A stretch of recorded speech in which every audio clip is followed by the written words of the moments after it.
सारी list up कर दी है सारी, लेकिन लोग कई बार ये मानते हैं कि साहब हम थाने जाते हैं लेकिन हमारी एफआईआर दर्ज नहीं होती है। तो उनको मैं हमेशा ही एक ही बात कहता हूँ कि आपको थाने में एफआईआर दर्ज करने के लिए जब भी आप जाते हैं तो अधिकांश केसेस में आपको कोई भी पुलिस थाना रसीद नहीं देता। अब देवेंद्र जी के मामले में जो हुआ उससे भी हमें बड़ी रोशनी मिलेगी कि उनको तो रसीद दे दी गई। आप one of the luckiest person on this globe कि आपको खासकर भारत की किसी पुलिस ने किसी थाने में रिसीट दी हो, बाकी जनरली रिसीट नहीं दी जाती।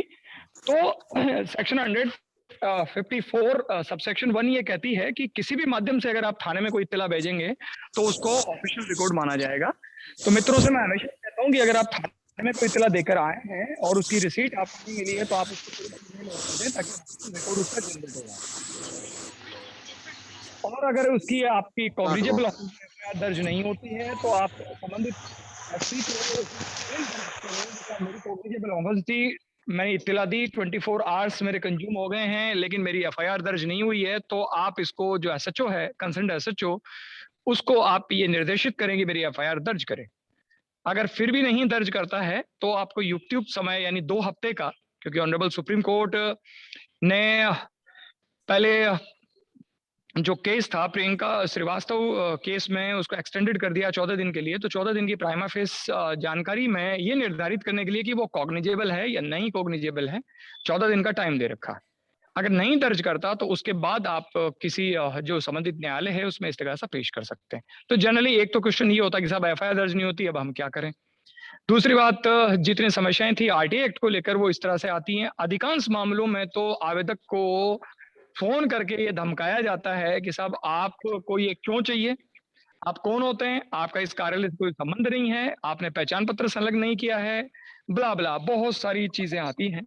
तो मैं हमेशा उनको यही कहता हूं कि पहले इस तरह की चीजों में आपको पुट अप करें तो अगर टाइम आपके पास है तो उसी को जिसको रिस्पॉन्ड आया है उसको सिंपली आप ये कोट कर दें कि साहब ये जो सेक्शन 6 है उसमें आप किसी तरह से मुझसे कोई और डॉक्यूमेंट नहीं मांग सकते, ना आप मुझसे कारण मांग सकते हैं, तो मुझे इन्फॉर्मेशन आप पॉइंट वाइज दें।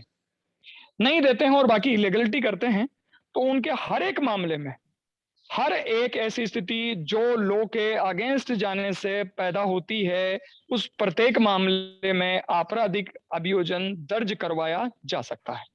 अब तक जो लोगों की अप्रोच थी कि साहब प्रथम अपीली अधिकारी का नाम पता ही नहीं लिखा, तो आप जब फर्स्ट अपील दायर करते हैं तो आप उसमें लिखते हैं कि साहब मुझे इन्होंने बताया ही नहीं कि प्रथम अपीली अधिकारी कौन था, तो मैंने उसको खोजा तो मुझे वो मिला। जैसे एक दिन राहुल सिंह सर बता रहे थे कि किसी ने सवाल पूछा राहुल सिंह सर से कि सर जब प्रथम अपीली अधिकारी का पता ही हमें नहीं हो और उसने बताया ही नहीं तो प्रथम अपील कैसे करें।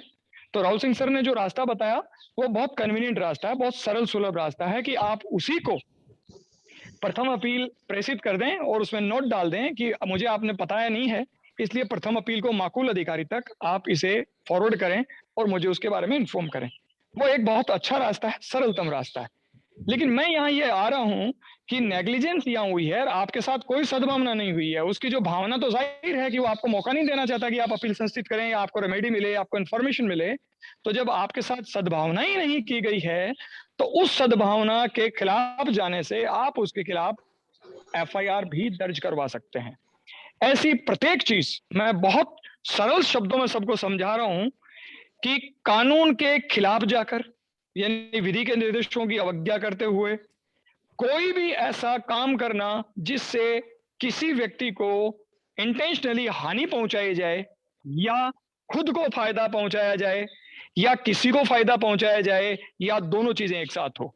यानी मुझे प्रथम अपीली अधिकारी का अगर पता नहीं दिया गया तो उससे अगले को तो बेनिफिट ये होगा कि मुझे अपील करने का मौका नहीं मिलेगा, तो उसका जो काम किया था उसने या झूठ बोला वो सब छुप जाएगा। यानी सदोष लाभ उसको हो रहा है, मुझे सदोष हानि हो रही है इंटेंशनल कि मुझे प्रथम अपील के लिए ढूंढना पड़ेगा, मैं परेशान होऊंगा, मेरे उसके पैसे खर्च होंगे, मैं इधर उधर टाइम मेरा लेट लगेगा, हो सकता है मुझे टाइम पर पता नहीं चले तो मैं अपील संस्थित नहीं कर पाऊं। तो ऐसी प्रत्येक स्थिति में he or she is liable to be prosecuted under IPC and parallelly he must be asked to furnish his reason for such delay and such unlawful decision as per provisions of first appeal or consequently in second appeal. इस तरह की चीजें basic तौर पर आती हैं। उसका कोई क्वेश्चन जो साथी ले रहे हैं उनको अपन शॉर्ट में ले लें।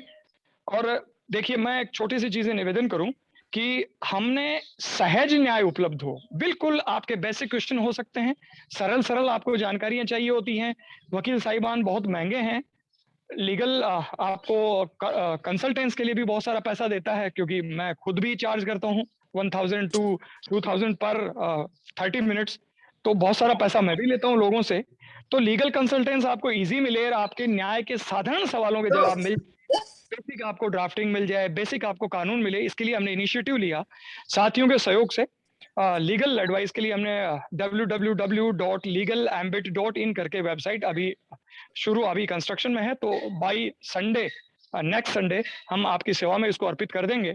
तो साथियों को छोटे छोटे जो क्वेश्चन होते हैं और आपको बार बार फोन नहीं करना पड़े, परेशान नहीं होना पड़े, तो प्रोसीजर की जानकारी हम वेबसाइट पे अवेलेबल करा देंगे। आदरणीय महावीर जी का ये इनिशिएटिव है कि गरीब से गरीब आदमी को बिना किसी पैसे के न्याय मिल सके। कल परसों की मैं आपको अनुभव साझा करूं, हालांकि 1 मिनट का टाइम लूंगा या कुछ सेकंड्स लूंगा। 1 तारीख को मैं और आप धनवीर साहब हमारे कमीशन में मौजूद थे। वहां पर एक बहुत ही गरीब आदमी, जिसके कपड़े और उसके चप्पलें देखकर आपको अंदाजा हो सकता है कि वो किस कदर गरीब आदमी होगा, वो अपने केस को बहुत इंप्रेसिवली और बहुत इफेक्टिवली कमीशन के सामने पेश कर रहा था। लेकिन पीआईओ लगातार 3 पेशियों से एब्सेंट है, तो कमीशन ने उसे फिर फरवरी 2022 की डेट दी। और राव साहब की आंखों में उस वक्त जो दर्द था, तारा सिंह जी, मैं एक बार फिर से लोगों को म्यूट कर रहा हूँ। हाँ, आप अपने आप को अनम्यूट कर सकते हैं। जी सर, मयंक भाई जो है, इनका अभी डिस्टरबेंस आ रहा था। कौन है? इनको था वार्न कीजिए एक बार। ठीक है, अभी हमने सबको म्यूट कर दिया, वो अपने आप अनम्यूट नहीं कर पाएंगे, और जिनको अनम्यूट करने की परमिशन दी जाएगी वही कर पाएंगे। ठीक है, आत्मदीप सर और गांधी सर अपने आप को अनम्यूट कर लें। भास्कर प्रभु सर भी है, तो अभी सुनेंगे इसके बाद भास्कर प्रभु सर को भी। हाँ, तारा सिंह जी प्रोसीड करें। सर, कोई किसी का क्वेश्चन हो तो क्वेश्चन पे ले लें, मेरे ख्याल से बहुत सारे साथी दबाए बैठे हैं। बात बिल्कुल आपने सही कही है कि अपन अब थोड़ा सा क्वेश्चन ले लें। तो इंडिविजुअल आप लोग हैंड रेज करिए। यहाँ पे हैंड रेज परेश जी सबसे पहले कुछ अपना हाथ उठा रहे हैं, ऊपर कर रहे हैं। परेश जी, मैं आपको अनम्यूट करता हूँ। हाँ, आप अनम्यूट कर लें, बताइए। नमस्कार, सबको प्रणाम। ये वेबिनार है, बहुत अच्छा है। मैं गुजरात से हूँ, परेश भाई बड़ौदा से। और तारा सिंह से मेरा एक सवाल है सर जी आपसे। मेरे को यहाँ ना म्यूनिसिपैलिटी ऑफिस है, जो नगर पालिका को बोलते हैं यहाँ पे, उन्होंने मेरे को ब्लैकलिस्ट कर दिया है। तो इसके बारे में हम आईपीसी की धारा के हिसाब एफआईआर दर्ज कर सकते हैं? नहीं, ब्लैकलिस्ट किस तरह से कर दिया? आपको रिटर्न में कोई जवाब दिया इस चीज का? हाँ, उन लोगों ने वो कमेटी ने ठहराव कर दिया है हमारे खिलाफ। सबने कॉर्पोरेटर ने मिलके और लिखित में हमको दिया है कि आपकी 22 अर्जी है और आप न्याय साबित नहीं कर पाए, इसके लिए हम आपको काली यादी में यानी ब्लैक लिस्ट करते हैं। परेश भाई, एक छोटी सी बात समझिए। आरटीआई एक्ट भारत के संविधान के आर्टिकल 21 से आपका फंडामेंटल राइट है। आप उसको साबित कर पाए कि जनित है तो आपको सूचना मिल जाएगी, नहीं साबित कर पाए तो नहीं मिल पाएगी। ब्लैक लिस्ट करने का यानी आपके फंडामेंटल राइट को वायलेट करने का उनको किसी तरह का कोई हक नहीं है। इसके लिए क्यों वारंटो करके रिट लगती है हाई कोर्ट में कि आप ये अधिकार साबित करें कि आपने किस हक से हमारा फंडामेंटल अधिकार जो है उसको आपने मुझे ब्लैकलिस्ट करके मेरा हक किस अधिकार से छीना, आप ये साबित करें। And I am damn sure उनके पास इस तरह का कोई हक है ही नहीं। तो आपको कंसर्न हाई कोर्ट जाना पड़ेगा। हम डायरेक्ट हाई कोर्ट जा सकता है कि वो उसके चैनल के? बिल्कुल जा सकते हैं। क्यू वारंटो रिट जो 6 तरह की रिट होती है उसमें अधिकार पृच्छ है कि आपने किस हक से ऐसा किया है, ये साबित अगला करेगा। और मैंने गुजरात गवर्नमेंट के सभी डिपार्टमेंट यानी सामान्य वहीवट विभाग, फिर गृह विभाग और सचिव अपने राज्यपाल श्री से सब उनके विभाग के मुख्य अधिकारी से सबसे लिखित में ले लिया है कि ऐसी कोई पावर्स उनके पास है नहीं और ऐसा कोई प्राविधान गुजरात सरकार में है नहीं। किसी के पास नहीं है परेश भाई, इस देश में किसी को नहीं है। आपका फंडामेंटल राइट है। कल को तो ये भी कह देंगे साहब इनको जीने का कोई हक नहीं है, वो कोर्ट है क्या? और सब मैंने इन लोगों ने ऐसा इसलिए किया है कि मैंने उनके खिलाफ उनकी कोर्ट में उनके उपली अधिकारी के सामने केस दर्ज किया है और उनका रिकवरी होने वाला है और पद पर से भी उनको निकाला जा सकता है। इसके लिए उन्होंने ये ठहराव कर दिया और अभी हमको कोई माहिती नहीं दे रहे। परेश भाई, वो आपकी माहिती नहीं दे रहे हैं, वो मैं समझ पा रहा हूँ, लेकिन चूंकि उनको कोई ऐसा अधिकार नहीं है तो आप हाईकोर्ट ले जाएं, इसके लिए उनको पेनलाइज बिल्कुल किया जा सकेगा। यानी ये सेक्शन 420 का अपराध भी है, लेकिन चूंकि आप हाईकोर्ट जाएं इस चीज के लिए तो बड़ा अच्छे से क्रश कर देगी हाईकोर्ट उनको। ओके सर, मैं सीधा ही हाईकोर्ट जा सकता हूँ यानी? बिल्कुल सीधा हाईकोर्ट जा सकते हैं आप। किसी भी वहां के जो आपके लॉयर हैं उनसे कंसल्ट कर लें कि साहब मुझे क्यों वारंट दायर करवाना है इस पे। कोई बात नहीं सर, अगर कोई दिक्कत होगी तो आप थोड़ा सलाह मशवरा हमको देना इसके बारे में sir. I shall be available, don't worry. Thank you sir. Surat से हूँ मैं, हाँ। सुरेश मौर्य। हाँ आप प्लीज मेरा कांटेक्ट नंबर दीजिए, आपका कांटेक्ट नंबर दीजिए, मैं कांटेक्ट करता हूँ सर आपसे। ओके, मैं मैसेज कर देता हूँ इसमें मेरा। ठीक है, okay sir. Okay, thank you sir. जी देवेंद्र अग्रवाल जी ने भी हैंड रेज किया हुआ है। देवेंद्र अग्रवाल जी अपनी बात रखेंगे। बहुत बहुत धन्यवाद सर। बहुत सुंदर कार्यक्रम रहा ताराचंद जी का, जो बहुत नॉलेजेबल जानकारी आज हमको मिली है। और राव धन जी का तो हमारा बहुत सहयोगी है, उन्होंने बहुत सहयोग किया है। पहले भी उन्होंने हमें इस बारे में जब हम कार्यक्रम चला रहे थे इसमें, तब उन्होंने हमें इस पर जानकारी दी थी। तो हमारे कुछ साथियों ने इस पर बहुत कोशिश की, जैसा कि ताराचंद जी ने बताया कि पुलिस जो है इसको लेती नहीं है। एक सबसे बड़ा एक इशू आ रहा था सेक्शन 23 का। सेक्शन 23 का वो जो है हवाला देते हुए सीधा बोल दे रहे थे पुलिस वाले कि, क्योंकि जब हम कंप्लेन लेके जाते थे तो सामने वाले से भी बात करते थे, सामने वाले से जब बात करते थे तो सीधा वो 23 पर आते थे। 23 पर उन्होंने एक ही चीज बोला कि इस अधिनियम के अंतर्गत किसी भी मामलों पर कोर्ट में कोई कार्रवाई नहीं ली जाएगी। लेकिन एक बात जो इसमें समझने वाली थी, मेरी परसों ही बात हो रही थी ताराचंद जी से, तो ताराचंद जी ने एक ही बात मेरे को समझाई थी, मैं अपने साथियों से साझा भी करना चाहूंगा। और थोड़ा सा अगर इस पर ताराचंद जी और धनवीर जी क्लियर करेंगे तो बहुत उनका सहयोग होगा। एक तो ताराचंद जी ने मुझे एक बात बोली कि अगर कोई चीज का आदेश आ चुका है कि भाई आपको अपीलेंट ऑफिसर ने, फर्स्ट अपीलेंट ऑफिसर ने बोल दिया कि इनको जानकारी दे दो, उसके बाद भी पीआईओ जानकारी नहीं दे रहा है, तो वो कंटेम्प्ट ऑफ ड्यूटी कर रहा है। तो ऐसी कंडीशंस पर हम एफआईआर पे जा रहे हैं, उसकी ड्यूटी की नेग्लिजेंसी पर जा रहे हैं, तो वो एक बात समझ में आ रही है। दूसरी बात जो आज भी उन्होंने क्लियरिफाई की कि कोई काम जो है सद्भावना पूर्वक नहीं है, दैट मीन्स दुर्भावना पूर्वक है या फिर जानबूझकर है। ऐसे मामलों को हम एक एफआईआर का रूप दे सकते हैं। लेकिन यहाँ पर संज्ञेय अपराधों पर भी कोई कार्यवाही नहीं होती है। ये असंज्ञेय अपराध की इन सब श्रेणी के जो वर्किंग होते हैं, इन पर हम किस तरीके से कार्यवाही करवाएं। अभी मैं जैसे जूझ रहा हूँ इस बात पर कि मेरे ऊपर हमला हुआ तो मेरे को उस पर एफआईआर नहीं कायम करवा पा रहा हूँ पुलिस। तो ये इस तरीके के जो मामले हैं, इन पर किस तरीके से पुलिस जो है एफआईआर करेगी ही। अगर एफआईआर नहीं करती, हम कोर्ट जाएंगे तो सेक्शन 23 का वो हवाला देके इससे निकल नहीं पाएंगे। तो इस पर थोड़ा सा और मेरे ख्याल से हल्का सा ब्रीफ करें तो हमारे बीच की जो छोटी मोटी और गैप रहेंगी वो खत्म हो जाएंगी। Tarachand ji. Honourable Supreme Court की नजीर है sir, Lalita Kumari versus state of Uttar Pradesh constitutional bench की है।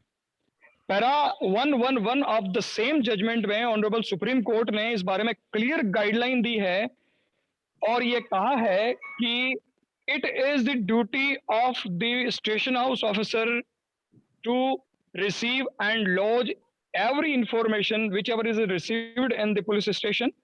और कॉग्निजेबल ऑफेंस में एफआईआर दर्ज करनी चाहिए, ये एसएचओ की ड्यूटी है। It is mandatory to register FIR of any offence cognizable offence received at the police station. और उसके आगे एक बहुत क्लियरली कैटेगोरिकली मेंशन किया हुआ है कि if such an error is happening, और ऐसा किया गया तो action must be taken against erring police officer who does not register an FIR. अनिवार्य तौर पर आपको एक्शन लेना ही पड़ेगा और उसके लिए आपको सेक्शन 154 की 3 में जाना पड़ेगा। मैं आपसे निवेदन कर चुका और वो देवेंद्र जी आप एग्जॉस्ट कर चुके हैं। आप एसपी को कंप्लेंट बिल्कुल दे सर। चुके हैं। एसपी के पास ऐसी कोई पावर नहीं है कि कॉग्निजेबल ऑफेंस में आपकी एफआईआर दर्ज नहीं हुई तो अपने एसएचओ को वो ऑफेंस से बचा सकते हो, मस्ट भी लिखा है और कॉन्स्टिट्यूशनल बेंच कहती है। और जब ऐसी स्थिति आ जाती है तो कल या परसों में जब आपका इस्तेगासा पुटअप होगा, मैंने उसको स्टडी कर लिया है, मैं इस सेशन के बाद आपको अच्छे से टाइम दे पाऊंगा, उसमें करेक्शन कराऊंगा, उसमें आपका एसएचओ पार्टी बनेगा और बाकी किसी के खिलाफ कार्रवाई हो या ना हो, आपका एसएचओ का तो जो दोष है वो आज की तारीख तक को बिल्कुल ऑफेंस जो है वो बियॉन्ड डाउट प्रूव हो चुका है। क्योंकि इसके बाद प्रियंका श्रीवास्तव आई और ये कहा हुआ कि 14 दिन में आपको इंक्वायरी कंप्लीट करनी है, केवल ये निर्धारित करने के लिए कि कॉग्निजेबल है नॉन कॉग्निजेबल है, और ये डिसाइड करके लिखित में मिस्टर देवेंद्र अग्रवाल को लिखित में देना पड़ेगा पुलिस को कि एफआईआर दर्ज होगी तो कॉपी ये रही, और नहीं दर्ज हुई तो आप कोर्ट जा सकते हैं क्योंकि आपका मामला नॉन कॉग्निजेबल है। केवल यही तय करना है, ज्यादा तय नहीं करना है कि उसमें और क्या है, केवल कॉग्निजेबल या नॉन कॉग्निजेबल को तय करना है। और प्राइमरी इंक्वायरी भी परमिट केवल तब है 14 दिन तक जब वो 3 महीने पुराना प्रकरण हो, मैट्रिमोनियल डिस्प्यूट से जुड़ा हो, इंडस्ट्रियल डिस्प्यूट से जुड़ा हो, या किसी सिविल डिस्प्यूट के जाते हुए हो, या राइवलरी के थ्रू आया हो। क्योंकि आपका मामला तो बिल्कुल क्लियर कट और कैडेट क्वेश्चन कैटेगरी का है, इसलिए एसएचओ के पास ऐसी कोई रेमेडी नहीं है कि आप वाले केस में वो अपने आप को बचा ले। जी सर, ताराचंद जी, जैसे मेरा जो सवाल था वो नॉर्मल आरटीआई से रिलेटेड था कि मैंने तो सिर्फ संदर्भ लिया कि मेरे ऊपर तो संज्ञेय अपराध हुआ, उसके बाद मेरे को एफआईआर करवाने में मेरे को बहुत पसीने छूट रहे, जबकि आप लोगों का भी सहयोग था और मैं भी वहां पर इतनी समझ रखता था कि सामने वाले भी जानते थे कि मैं करना मेरी, तो इसलिए उन्होंने एप्लीकेशन भी सबमिट की, सारे मुचलका वगैरह सब करवाया। लेकिन मैं जब नहीं करवा पा रहा हूँ तो मैं एक चीज समझ रहा हूँ कि आम आदमी के लिए इस तरीके के जो मामले हैं एफआईआर कराने के लिए ये बहुत मुश्किल होंगे।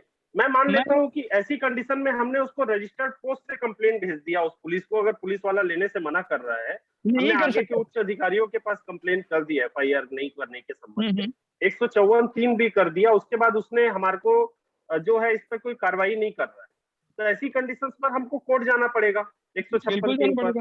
जी, अब 156(3) पर जब हम कोर्ट जा रहे हैं तो वहां पर सेक्शन 23 हमारे बीच में बाधा बनेगी कि नहीं बनेगी? नहीं 21 जो है ना सर, 23 नहीं 21 आर्टिकल जो है ना देवेन जी, मैंने आपको बहुत क्लियर शब्दों में आईपीसी की सेक्शन 52 दिखाई थी कि सद्भावना या असद्भावना क्या है। ऐसी कोई चीज जो बिल्कुल केयरफुली नहीं की गई हो, यानी जिसमें थोड़ी सी भी नेग्लिजेंस मिल जाए, वो सब असद्भावना पूर्वक की गई कार्रवाई है, और जहां सद्भावना के बियॉन्ड आदमी चला गया वहां ये प्रोटेक्शन हासिल हो ही नहीं सकती। दूसरी बात, सभी साथियों के साथ मैं निवेदन कर दूं कि नेग्लिजेंस ऑफ पब्लिक ड्यूटी में जो आईपीसी के सेक्शन 166 है और 66A है, उनमें 197 का प्रोटेक्शन लागू ही नहीं है। यानी नेग्लिजेंस ऑफ गवर्नमेंट ड्यूटी की गई तो आपको किसी परमिशन की जरूरत है ही नहीं, वो तो उसके बिना भी दर्ज हो जाएगा। दूसरी बात, एक चीज और निवेदन कर दूं कि आईपीसी में 166 जो है वो बहुत ही खूबसूरत धारा है और एक्सेप्शन है।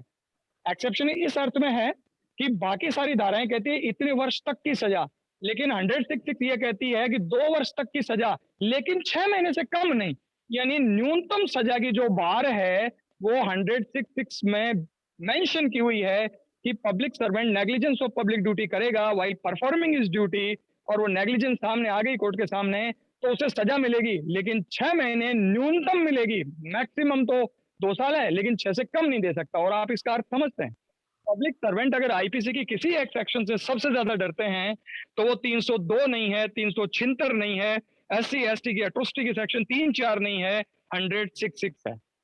और इसका इंदिराज उनकी सर्विस बुक पे जाएगा और हर एक प्रमोशन पर, हर एक उसके डिपार्टमेंट में उसको मिलने वाले बेनिफिट पर उसका असर आता है। राव धनवीर साहब ने अभी आपसे अपने पूर्व में जब वो रिप्रेजेंट कर रहे थे तो उन्होंने आपको बताया है कि एक डीवाईएसपी था, उसके खिलाफ राव धनवीर साहब ने ये दर्ज करवा दिया और वो कंपलसरी रिटायरमेंट जा रहे हैं लास्ट ऑफ अक्टूबर को without any promotion and without any increment. तो उसका इम्पैक्ट आप समझ लीजिए कितना डेंजरस है।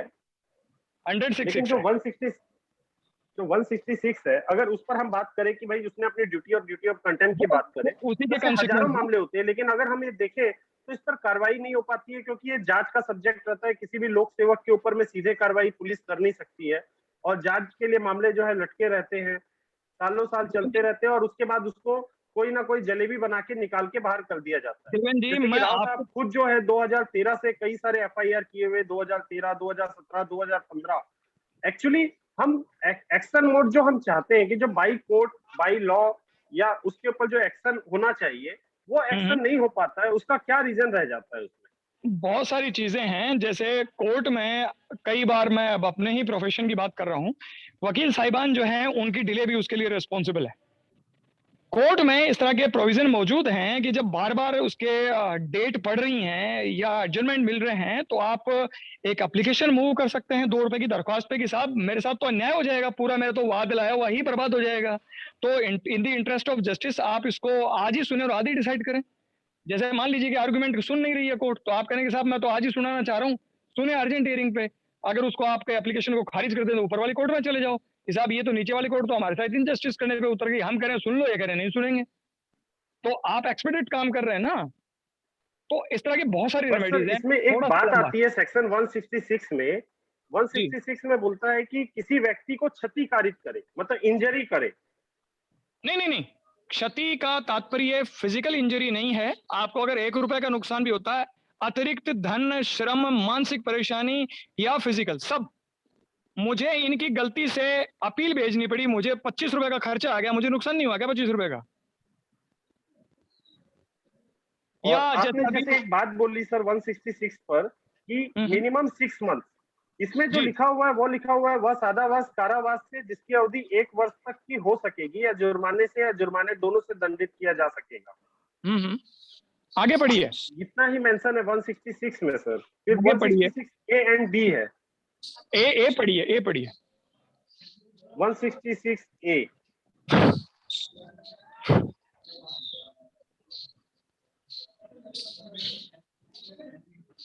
बिल्कुल सर, आपने ठीक बोला। 166 ए में वह कठोर कारावास से जिसकी अवधि 6 मास से कम नहीं होगी किंतु 2 वर्ष तक की हो सकेगी। तो सर ये 166 A, okay sir, okay, thank you sir.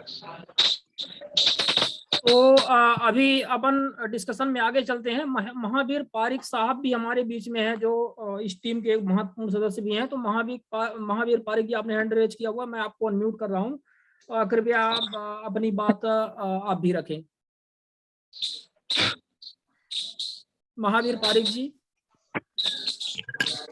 अपने आप को अनम्यूट कर लें। सभी साथियों को जय हिंद।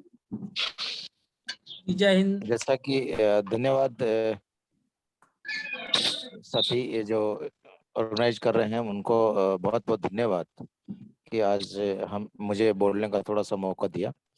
मैं जैसा कि अभी बार बार एक चीज का ग्रुप में और इस सेशन में वार्ता हो रही है कि हम लोग किस आधार पे हम लोग ये सब PDF कहाँ पे मिलेगी, हम लोग अगर ये ऐसा करेंगे तो कैसे होगा। तो सबसे पहले एक बेहतरीन जानकारी मैं अभी तक के जो जुड़े हुए साथी हैं उनको इस मंच के माध्यम से देना चाहूंगा कि हम लोग एक बेहतरीन वेबसाइट और एक बेहतरीन संगठन जो भारतवर्ष के सभी एक्टिविस्टों के लिए लॉन्च करने जा रहे हैं। जैसा कि अभी ताराचंद जी ने बताया कि अगले संडे तक हम लोग उसको लॉन्च कर देंगे। मैं खुद उस वेबसाइट को डेवलप करने में लगा हुआ हूँ और ज्यादातर समय अभी वर्तमान में पिछले 4-5 रोज से कंटिन्यू रात और दिनों से एक वेबसाइट पे लगा हुआ हूँ। ये वेबसाइट भारत भर के RTI एक्टिविस्टों के लिए एक बहुत महत्वपूर्ण भूमिका अदा करने के लिए और बहुत महत्वपूर्ण सब्जेक्टों को वहां पे प्रदर्शित करने के लिए मोस्टली सभी सूचना आयुक्तों के वहां पे लिंक्स मिलेंगे, सभी आपको जो ऑर्डर्स हैं वो मिलेंगे और वो मिलने नहीं, हर एक साथी जो उस संगठन में जुड़ेगा उस साथी को अपलोड करने की भी परमिशन रहेगी कि वो उसमें RTI से रिलेटेड कोई भी दस्तावेज है वो अपलोड कर सकता है, वहां से डाउनलोड कर सकता है, वहां से जानकारी ले सकता है। फिर मेरी कोशिश रहेगी अगर आप सब साथियों का सहयोग रहा तो हम लोग भारत भर के सभी क्षेत्रों में जो जानकार और विधि से बहुत महत्वपूर्ण लेवलों पे पहुंचे हुए जो अधिवक्ता हैं या जो विधि के जानकार हैं, ऐसे साथी हम लगभग जगह उपलब्ध करवाएंगे। कोशिश ये रहेगी और आप लोग अगर साथ देंगे तो ये भी महत्वपूर्ण जो पॉइंट है वो हम लोग इस लीगल एम्बिट के माध्यम से उपलब्ध करवाते रहेंगे, कोशिश करेंगे। और साथियों का साथ जरूर चाहूंगा कि अगर साथियों का साथ रहा तो डेफिनेटली जैसे गांधी साहब ने, राहुल सर ने, इन्होंने जो महत्वपूर्ण बातें बताई है, उन बातों को ध्यान में रखते हुए हम लोग हर स्टेट की लैंग्वेज में, ऐसा नहीं कि हम लोग हिंदी और इंग्लिश में, उसमें ऐसा एक पॉइंट मैं डालूंगा जिससे हर स्टेट में अपने स्टेट की लैंग्वेज में उस भाषा को वो पढ़ पाएगा, उस भाषा में वो लिख पाएगा, उस भाषा में वो वहां पे कन्वर्ट कर सकेगा। तो ये ऐसी महत्वपूर्ण जो चीजें रहेगी वो आपको पीडीएफ, साथियों के जो अनुभव और सब उसमें आपको देखने को मिलेगा और वहां से कर सकेगा। बस मैं ज्यादा समय नहीं लूंगा, यही थी कि लीगल एम्बिट जो रहेगी ये सभी साथियों की साइट रहेगी। इसमें सभी साथी ज्यादा से ज्यादा अपने सहयोग देख करके और इस चीज को अगर कोई कमी रहे तो वो भी मुझे ग्रुप में बिल्कुल बता सकते हैं कि इसमें ऐसा सुधार होना चाहिए, क्योंकि आप सभी समझदार साथी हैं और मैं इतना ज्यादा समझ नहीं रखता हूँ इस बारे में। तो अगर आप अपने सुझाव भी मुझे देना चाहें कि इसमें ये जोड़ा जाए या इसमें ये, तो www.legalambit.in के माध्यम से अभी वर्तमान में हमने साथियों के लिए खोल रखी है कि अगर इसमें और कुछ है। सबसे पहले 2 शब्द हटाने की कोशिश की है। पहला शब्द जो लगभग सरकारी महकमे में ब्लैकमेल का जो आरटीआई कार्यकर्ताओं पे लांछन लगा हुआ है कि हम आरटीआई कार्यकर्ता ये ब्लैकमेलर है, तो हमने कोशिश किया है कि भारत भर के सभी आरटीआई एक्टिविस्टों को एक सेंट्रलाइज करने का, कि उनकी जितने भी इंफॉर्मेशन है वो सेंट्रलाइज हो और वहां से उनके साथ में वो हो तो एक ब्लैकमेल का जो धब्बा है वो निकल सकता है। क्योंकि जब सेंट्रलाइज होगा तो शायद मेरे हिसाब से ब्लैकमेल का कोई कहने का तात्पर्य रखेगा ही नहीं। ब्लैकमेल जब आप और मैं दो ही के बीच में होता है तो ब्लैकमेलिंग होती है। जब जनता के सामने अगर कुछ अपना हमारा आवेदन रख देते हैं तो शायद ब्लैकमेलिंग का तात्पर्य निकल जाएगा। दूसरा जो है पॉइंट वो ये रहेगा कि हम लोग जो ये आत्मघाती अभी हमले हो रहे हैं उन हमलों से बच जाएगा। कारण उसका ये होगा कि अगर अभी बिहार का साथी है और वहां लोकल में अगर वो आवेदन करेगा तो उस पे 1000 मुकदमे हो सकते हैं या 1000 मारपीट, हर तरह की 1000 मारपीट हो सकती है। लेकिन अगर उसी साथी का अगर सेंट्रलाइज एड्रेस जयपुर का या भोपाल का या कहीं और का होगा तो शायद मेरे हिसाब से उस पे वो हमला होने से बच जाएगा। तो इन 2-3 चीजों को मैंने ध्यान में रख करके ये सब राव धनवीर सिंह जी और ताराचंद जी, हमारे सन्नी जी, इन कई साथियों के सहयोग से इसमें नतीजे पे निकला हूँ। और अगर आप सब साथियों का सहयोग रहा तो बिल्कुल ये आपको रविवार से पहले पहले ये आपके हैंड ओवर कर दी जाएगी। जी जय हिंद। जी जय हिंद। पारिक जी आप अपना नंबर शेयर कर लीजिएगा, ग्रुप में अन्य सदस्य आपसे संपर्क करना चाहेंगे तो आप लोगों के सहयोग के लिए। हमारे बीच में भास्कर प्रभु सर हैं, महती अधिकार मंच के संयोजक हैं मुंबई से। और भास्कर प्रभु जी आपका स्वागत है, कृपया अपने आप को आप अनम्यूट कर ले सर। मैं आज जरा ट्रैवलिंग में हूँ तो बीच बीच में जैसे समय मिलता है तब मैं देख रहा हूँ। तो आज मुझे कुछ कहना नहीं है, आज सभी टीचरों से मुझे सीखना है। Happy teachers day. और अभी तक जो बात सुनी मैंने बहुत अच्छा लगा कि पुलिस के विषय में बहुत कुछ जानकारी हम ले पा रहे हैं और ले रहे हैं। और आगे एक संकेत स्थल जो वेबसाइट जो बनेगी उस वेबसाइट के माध्यम से सभी लोगों को पता चलेगा। मैं पुलिस डिपार्टमेंट में बहुत कुछ ज्यादा मैं आरटीआई एप्लीकेशंस किए नहीं है, लेकिन पारदर्शिता महाराष्ट्र पुलिस में नहीं है और होनी चाहिए। लेकिन ये कोशिश बहुत कम हो रही है या कोशिश हो रही है लेकिन शासन इसके बारे में नहीं सोच रहा है। तो मुझे लगता है कि ये एक नेशनली अगर प्रेशर पड़ जाएगा तो सभी पारदर्शिता आएगी। और मुझे लगता है कि जब मुझे याद है कि एक एप्लीकेशन जो शैलेश गांधी जी ने की थी अंडर ट्रायल के टोटल डिटेल्स पब्लिश वेबसाइट में होने के लिए, लेकिन उस वेबसाइट में होने के बाद में वो बाद में वापस अपडेटिंग नहीं हुआ और अभी भी अंडर ट्रायल्स जो उनकी 50% कारावास होने के बाद में भी वे अंदर ही हैं, उनकी चार्जशीट नहीं है और वे पब्लिश नहीं हो पा रहे हैं। लेकिन स्टेट इंफॉर्मेशन कमीशन ने इस सभी चीजों को पब्लिश करने कहा था और हर एक जेल के बाहर भी वो लगाने बताई थी, लेकिन उसका इम्प्लीमेंटेशन नहीं हुआ क्योंकि ऑर्डर्स अगर समझो आते हैं, पॉजिटिव ऑर्डर्स आते हैं, तो हमारे पास वैसी कोई एक सिस्टम नहीं है कि हम उस चीज का फॉलोअप करें। ये फॉलोअप करना जरूरी नहीं रहता है क्योंकि ऑर्डर होने के बाद में जो भी अथॉरिटीज है उन्होंने मानना चाहिए। लेकिन हमारे देश में अभी एक ट्रेंड है कि चाहे कोई कुछ भी ऑर्डर आप नागरिक हित में आपका आता है, चाहे ट्रिब्यूनल्स होवे या जो भी ट्रिब्यूनल्स होते हैं, कोर्ट होते हैं, ये सभी जो ऑर्डर्स जब पॉजिटिव ऑर्डर्स देते हैं तो उस पॉजिटिव ऑर्डर्स का फॉलोअप रखना ये हमारे लिए लोगों के लिए सच्ची बहुत ही तकलीफ बात है, होता नहीं है, प्रैक्टिकल नहीं है। लेकिन अगर स्टेट के ब्यूरोक्रेसी ने अगर ठान मार लिया कि चाहे कोई भी ऑर्डर दे हम तो हमारा नहीं छोड़ेंगे, तो हम नहीं इसका इम्प्लीमेंट करेंगे, तो कोर्ट भी कुछ नहीं कर सकती है, वो ऑर्डर दे सकती है। लेकिन हमारा ये भी प्रयास रहना चाहिए कि हम इस चीजों के जो पॉजिटिव ऑर्डर से इस चीजों के बारे में ज्यादा से ज्यादा जितना अपने से हो सके उस चीज का हम लोगों तक पहुंचाने की कोशिश अगर हम करें, या उसके बारे में जो सर्कुलर्स निकलते हैं उसके बारे में लोगों तक बताएं, क्योंकि सूचना अधिकार में भी बहुत भी अच्छे सर्कुलर्स बहुत स्टेट्स ने निकाले हैं। मैं कहता हूं कि सूचना अधिकार के महाराष्ट्र में जितने सर्कुलर्स निकले हैं इम्प्लीमेंटेशन के, शायद ही कोई स्टेट्स में निकला होगा, लाइक इंस्पेक्शंस के लिए और ऑर्डर कैसे रहने चाहिए और फर्स्ट अपील के फॉर्मेट क्या होने चाहिए, ये सभी बहुत ही पब्लिक अथॉरिटी ने बहुत ही अच्छे ढंग से निकले हैं। लेकिन जो पब्लिश करना, उसके बारे में जानकारी देना जो सूचना अधिकार में ऑलरेडी है, और ये वो इम्प्लीमेंटेशन नहीं करते हैं। आप कुछ दबाव करो सर्कुलर निकलेगा, लेकिन उस सर्कुलर आरटीआई एक्टिविस्ट के पास या आरटीआई यूजर के पास पहुंचना एक वेबसाइट में नहीं होता है। तो मैं यही कहता हूं कि जिस पब्लिक अथॉरिटी के बारे में इंटरेस्ट है, उस पब्लिक अथॉरिटी के बारे में पीछे पड़ के उस चीजों को इम्प्लीमेंट करने की अगर कोशिश हो जाए, तो मुझे लगता है कि इस देश में लोगों तक पहुंचे बहुत चीजें हम पहुंचाने का बहुत काम हो सकता है। तो ये एक कोशिश रहनी चाहिए।